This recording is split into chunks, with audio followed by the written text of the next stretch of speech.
Hello there, garden lovers. Today is January 12th, and this is a Garden a Day with Maidenbrock Gardens.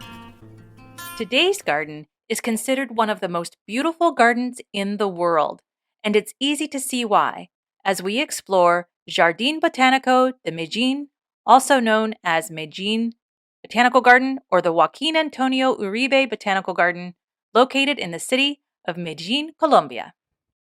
With over 50 years of history and 34 acres of natural beauty, it is easy to fall in love with this garden.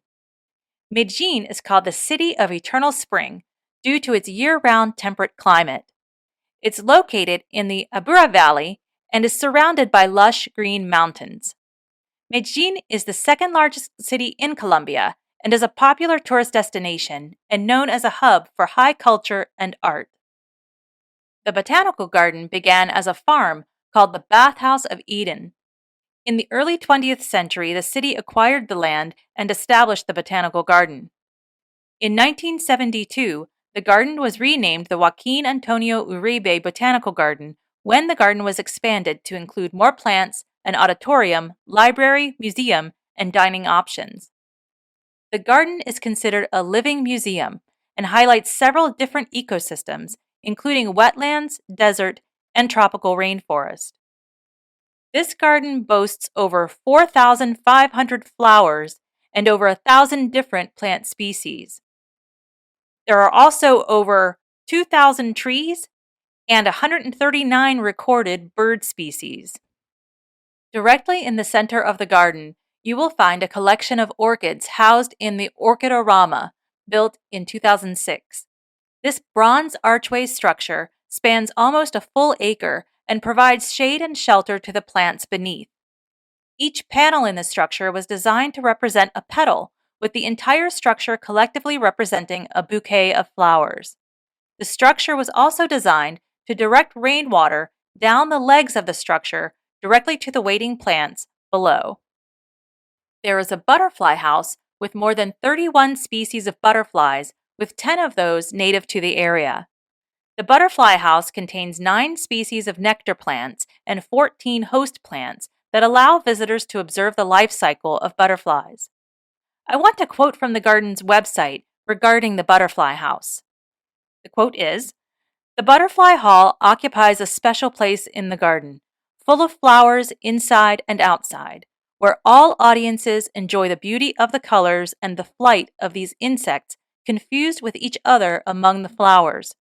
It represents a metaphor for the transformation process we have experienced. The butterfly is the symbol of change, of the promise that everything will be better." That's a pretty good metaphor, a pretty good reminder for all of us. Tours are available of the garden, or you can stroll along the paths all on your own. But be sure to look out above. You might see an iguana or two lounging in the trees above you. You might also see parrots and other colorful birds, tortoises sunbathing on rocks in the lagoon, and small mammals scurrying along the paths.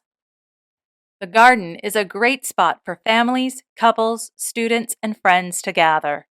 You might see a photo shoot for a wedding or a quinceañera, or a group practicing yoga on the lawn. The garden is free to enter and is usually open Tuesday to Sunday from 9 a.m. to 4 p.m. Every day is a good day to visit, but you might want to arrive early on a Sunday if you want to nab a good picnic spot. Sundays are their busiest days for families and celebrations. They do close for special events and some holidays, so you might want to check their daily schedule before you go. There are a few dining options on site, or you can pack your own picnic lunch and enjoy a bite to eat on the lawn. If you do decide to try one of the garden's eateries, you might want to try their more upscale option, In Situ, known for its responsibly sourced ingredients and expert chefs.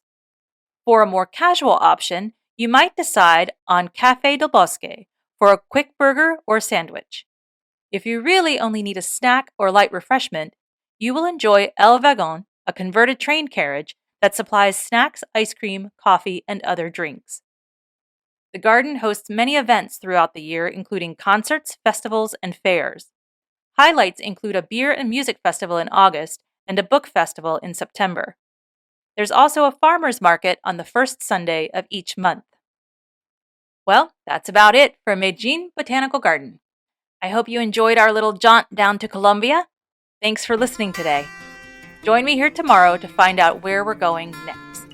If you like A Garden a Day, please consider liking, following, or subscribing to the podcast. It lets you know when a new episode is available, and it lets me know you like the show. Also, if you are able, please consider giving the show a 5-star review. It helps others find the show. It really does help. Thank you so much. If all goes well, I'll be right back here tomorrow. See you then.